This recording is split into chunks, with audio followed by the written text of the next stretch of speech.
나는 전능하신 아버지 하나님, 천지의 창조주를 믿습니다. 나는 그의 유일하신 아들, 우리 주 예수 그리스도를 믿습니다. 그는 성령으로 잉태되어 동정녀 마리아에게서 나시고 본디오 빌라도에게 고난을 받아 십자가에 못 박혀 죽으시고 장사된 지 사흘 만에 죽은 자 가운데서 다시 살아나셨으며 하늘에 오르시어 전능하신 아버지 하나님 우편에 앉아 계시다가 거기로부터 살아있는 자와 죽은 자를 심판하러 오십니다. 나는 성령을 믿으며 거룩한 공교회와 성도의 교제와 죄를 용서받는 것과 몸의 부활과 영생을 믿습니다. 아멘. 네, 우리 함께 말씀을 볼 텐데요. 사도행전 9장 1절부터 9절까지의 말씀입니다. 우리 사도행전 9장 1절부터 9절까지의 말씀입니다. 우리 혹 각자 개인의 성경책이 있으면 꼭 갖고 다니시고요. 알았죠? 네. 가능하다면 개인 지참해서 오시고 교회에 비치되어 있는 거는 이용하지 않고 최대한 개인의 성경책을 쓰도록 하겠습니다. 우리 없으면 우리 화면에도 보여줄 거니까요. 우리 1절부터 9절까지 우리 한 절씩 교독하도록 하겠습니다. 사울이 주의 제자들에 대하여 여전히 위협과 살기가 등등하여 대제사장에게 가서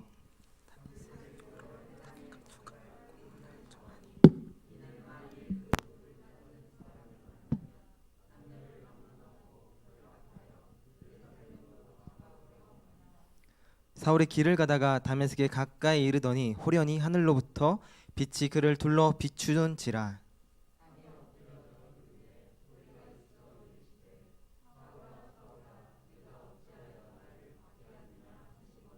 대답하되 주여 누구시니이까? 이르시되 나는 내가 박해하는 예수라.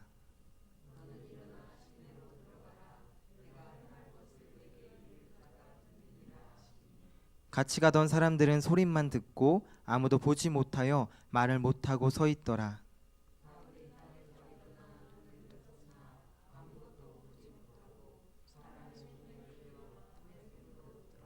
우리 9절 함께 읽겠습니다.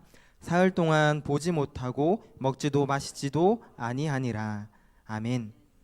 기도하겠습니다. 사랑의 주님, 이 시간 우리가 함께 모여 하나님의 말씀을 나누려 합니다.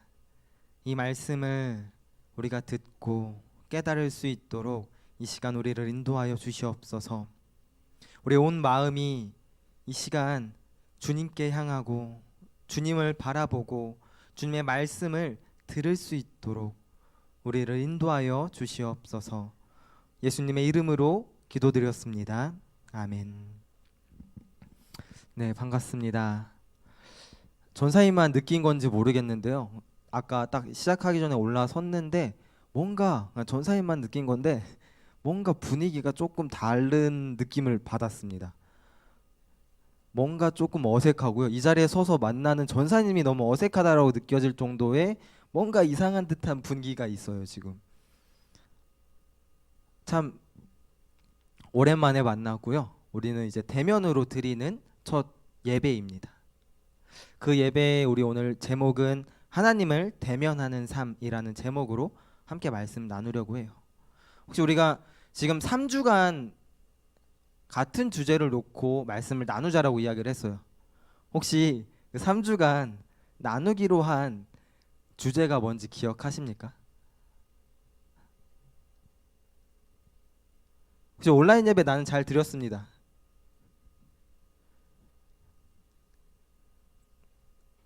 그럼 3주간 우린 뭘 나눴죠?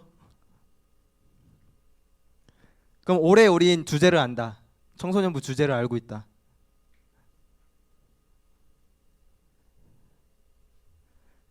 그래요. 그런 거 알죠? 뭔지 알죠? 그쵸?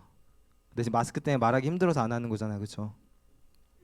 우리는 새롭게 되자라는 주제 속에 3주간 말씀을 나눴습니다. 첫 번째는 온도를 올려라라는 제목으로 나눴고요. 두 번째는 깨어서 준비하라 라는 제목으로 말씀을 나눴습니다. 그 세 번째 시간인 마지막 시간 오늘은 하나님을 대면하는 삶이란 제목으로 함께 말씀을 나누려고 해요. 어찌 보면 우리가 새롭게 되기 위해서는요, 가장 확실한 방법은 하나님을 만나는 겁니다. 하나님을 만나는 것이 우리가 변화되고 새롭게 되는 가장 확실하고 빠른 방법이라는 거예요. 우리가 아무리 막 열심히 노력을 해요. 성경도 열심히 보고요. 기도도 열심히 하고요. 찬양도 열심히 하는데요. 내가 열심히 노력해서 변화되는 거에는 한계가 있다라는 거예요. 내가 열심히 막 성경도 읽고 쓰고 찬양하고 기도하고 나의 열심을 통해서 변화되는 거에는 한계가 존재한다라는 거예요. 정말 진정으로 새롭게 태어나기 위해서는요, 하나님을 만나는 방법이 가장 확실하다는 겁니다. 오늘 함께 나누는 말씀 속에는 우리가 너무나도 잘 아는 인물이 등장을 합니다. 사울로 등장을 하고 우리가 익숙하게 알고 있는 바로 바울에 대한 이야기입니다. 많이 나눠서 알고 있겠지만 바울은 하나님을 만나서 변화된 가장 대표적인 사람입니다. 하나님을 믿고 예수를 믿고 말씀을 따르는 사람들을 쫓아 잡고 죽이고 때리던 사람이 바로 바울이었습니다. 그 바울이 하나님을 만나고 너무나도 다른 모습으로 한 사도로서 살아가는 걸 우리는 발견하게 됩니다. 우리 오늘 본문의 말씀 1절을 함께 읽을 텐데요. 우리 1절 화면을 보고 함께 읽도록 하겠습니다. 1절입니다. 사울이 주의 제자들에 대하여 여전히 위협과 살기가 등등하여 대제사장에게 가서. 아멘. 예수를 믿는 사람들, 주의 도를 따르는 사람들을 잡으러 다니던 그때의 바울의 모습이 어땠는지를 자세하게 알려주는 게 1절의 말씀입니다. 어떤 상태였나? 바울이 어떤 모습이었나? 위협과 살기가 등등하였다라고 표현이 되고 있습니다. 이걸 조금 더 쉽게 해석을 해보자 하면 어느 누구보다 앞장서서 예수 믿는 사람들을 잡았던 사람이고요. 어느 누구보다 열심을 갖고 예수 믿는 사람들을 잡았던 사람이 바로 바울이었다라는 겁니다. 그 바울이요, 위협과 살기가 가득했던 바울이요, 주님을 만난 이후에 전혀 다른 삶을 살아갑니다. 오늘 함께 말씀을 나누면서요, 예수님을 만나고 하나님을 대면하고 나서 변화된 삶을 살아가는 바울의 고백들을 조금 살펴볼 텐데요. 그 바울의 고백과 바울의 삶을 함께 살펴보며 전사님도 그렇고 우리 친구들도 우리 선생님들도 조금은 도전이 될 수 있었으면 좋겠습니다. 사도행전에서는요, 바울의 회심에 대한 내용이 3군데가 나옵니다. 그만큼 바울의 회심은요, 중요하다라는 거예요. 그만큼 큰 사건이었다라는 겁니다.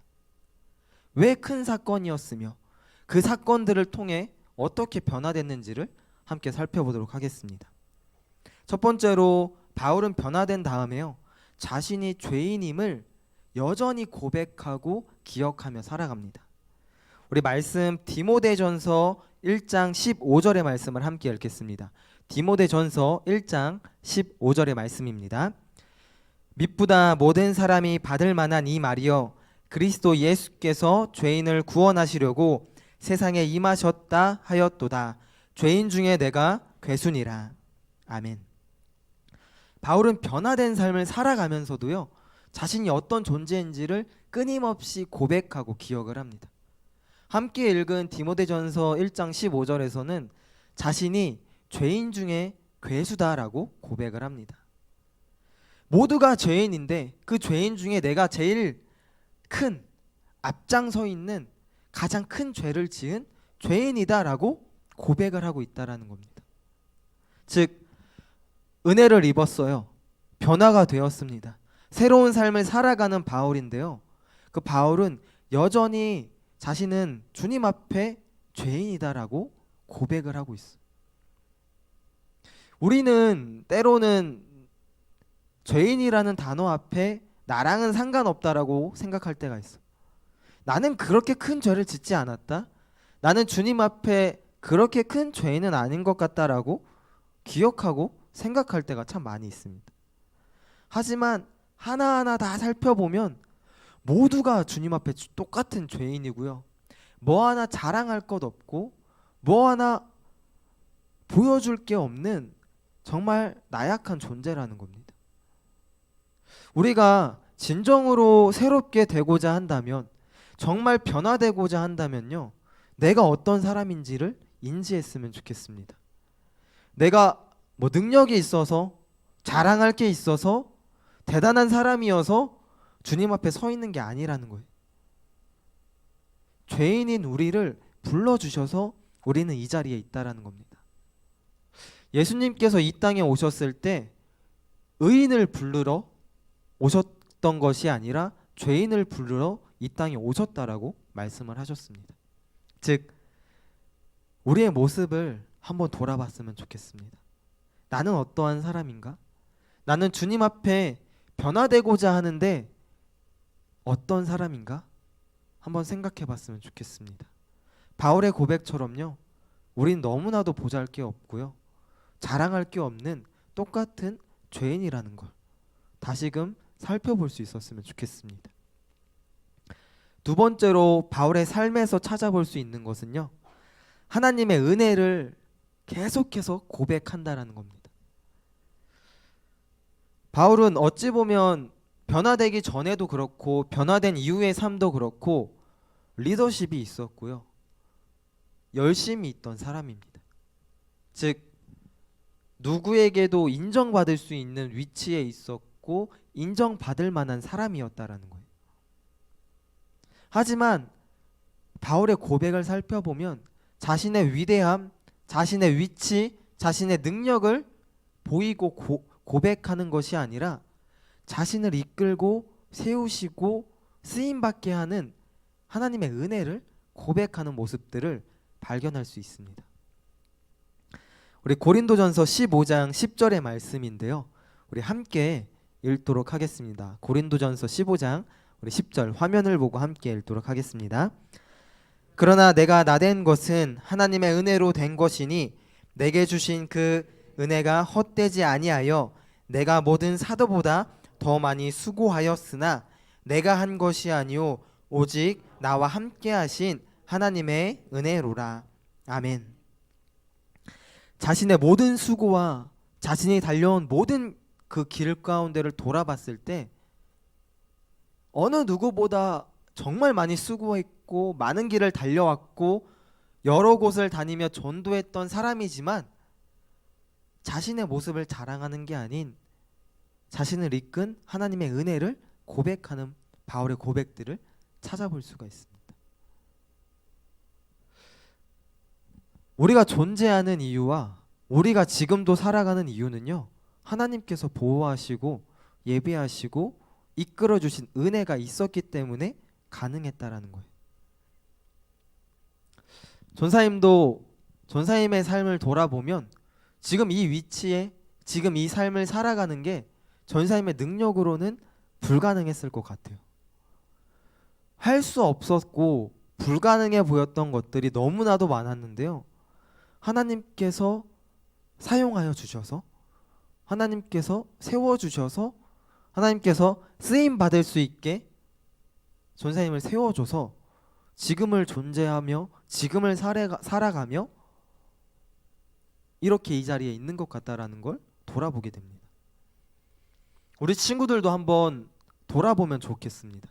내가 지금을 살아가는 이유와 지금을 존재하는 이유가 무엇 때문이지? 내가 잘나서인가? 내가 열심히 해내서인가? 아니면 나를 위해 예비하시고 나를 불러주신 하나님의 은혜인가? 한번 찾아봤으면 좋겠습니다.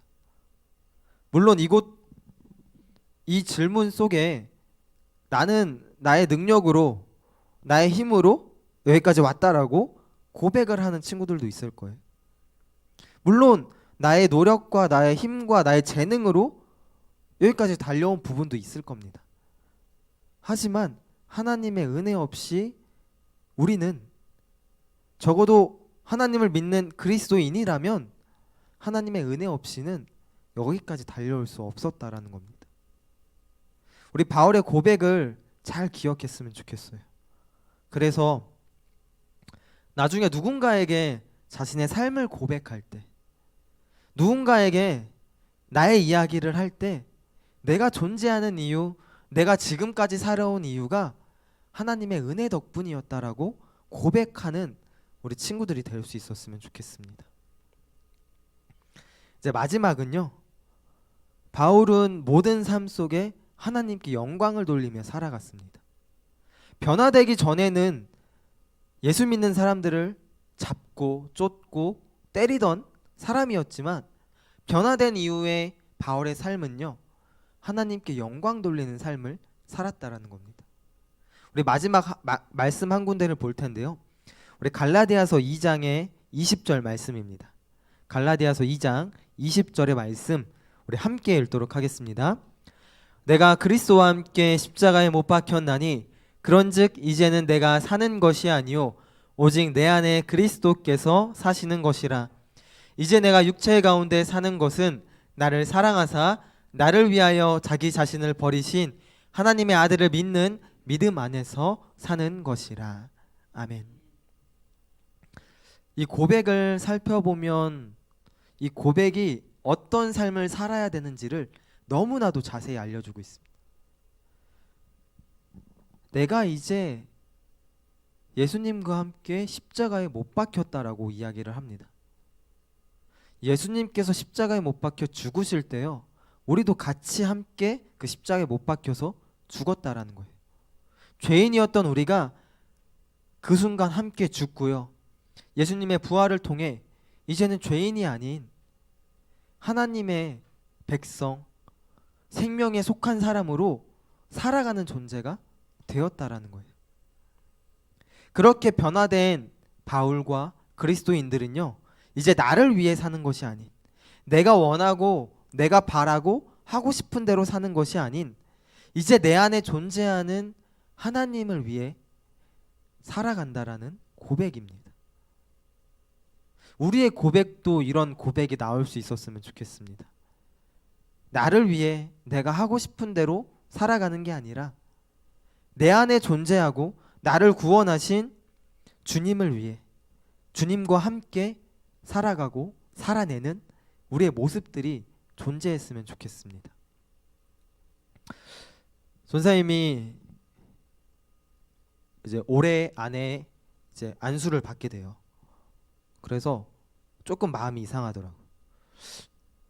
아닌 것 같은데 아직 그럴 능력도 없고요. 뭐 안수를 받았다고 해서 갑자기 뭔가 막 달라지는 게 하나도 없는데 그런 타이틀이라는 걸 받을 자격이 있을까라는 생각을 해봅니다. 물론 아직 남은 기간 동안 뭐가 어떻게 변화되고 어떻게 될지 모르겠지만 그 하나를 생각하며 전사님의 삶을 돌아보면 대학을 갈 수 있을까? 대학원을 갈 수 있을까? 졸업을 할 수 있을까? 목사고시를 합격할 수 있을까? 내가 그런 자격들이 있을까라는 고민들을 매번 해왔더라고. 그 매번 해왔던 고민들을 지금 와서 돌아보니 다 할 수 있게, 해낼 수 있게 하나님께서 일하시고 끌어줬던 모습들을 돌아보게 되더라고요. 이런 삶을 돌아보면 내가 하고 싶은 대로 살 수 없겠다. 내가 하고 싶은 거, 내가 보고 싶은 것, 내가 그냥 내 주장과 내 욕심대로 하면서 살 수 없는 존재구나라는 걸 다시금 깨닫게 되는 전사님의 모습을 발견하게 됩니다. 우리 친구들한테 지금 이 말씀이 조금 어려울 수 있어요. 내가 하고 싶은 대로 하는 게 잘못된 건가? 나에게 주어진 나의 삶을 내가 계획하고 내가 열심을 다해서 살아가는 게 잘못된 걸까? 잘못된 건 아닌데요. 적어도 하나님을 알고 있다면, 하나님을 믿는 사람이라면 그 선택과 고민 속에 하나님께 먼저 물어보는 게 자리 잡았으면 좋겠습니다. 그리고 시간이 흐른 후에 나의 욕심과 나의 능력으로 이룬 것이 아닌 하나님의 인도하심과 하나님의 은혜로 내가 지금 이 길을 걸어가고 있다라고 고백할 수 있는 그리스도인이 될 수 있었으면 좋겠습니다. 올 한 해를 우리가 새롭게 되자. 조금 더 쉽게 말하면 조금은 변화된 삶을 살아가자라고 나눌 텐데, 바울의 모습을 통해 도전이 되고 나도 바울과 같은 고백을 할 수 있었으면 좋겠다라는 마음속에 도전이 되었으면 좋겠습니다. 그래서 연말쯤에는 나의 삶에 하나님의 은혜를 고백하고 나의 삶에 하나님께 영광 돌렸던 삶을 돌아보는 그런 한 해가 되면 좋겠습니다. 기도하겠습니다. 사랑해 주님, 우리의 삶을 인도하시고 죄인이었던 우리를 구원하여 주셔서 하나님의 백성, 하나님의 자녀로 불러주심을 이 시간 다시금 돌아보기 원합니다. 우리의 약함을 강함되게 하시며 우리의 부족한 부분을 주님의 은혜로 채워주시며 우리를 인도하시는 주님을 우리가 잊지 않고 고백할 수 있도록 주님께서 함께하여 주시옵소서. 오늘 우리에게 주신 이 말씀과 바울의 고백들이 우리에게 도전이 되고 기억이 되고 우리 마음속에 새겨질 수 있도록 주님께서 함께하여 주시옵소서. 예수님의 이름으로 기도드렸습니다. 아멘. 하늘에 계신 우리 아버지, 아버지의 이름을 거룩하게 하시며 아버지의 나라가 오게 하시며 아버지의 뜻이 하늘에서와 같이 땅에서도 이루어지게 하소서. 오늘 우리에게 일용할 양식을 주시고 우리가 우리에게 잘못한 사람을 용서하여 준 것 같이 우리 죄를 용서하여 주시고 우리를 시험에 빠지지 않게 하시고 악에서 구하소서. 나라와 권능과 영광이 영원히 아버지의 것입니다. 아멘.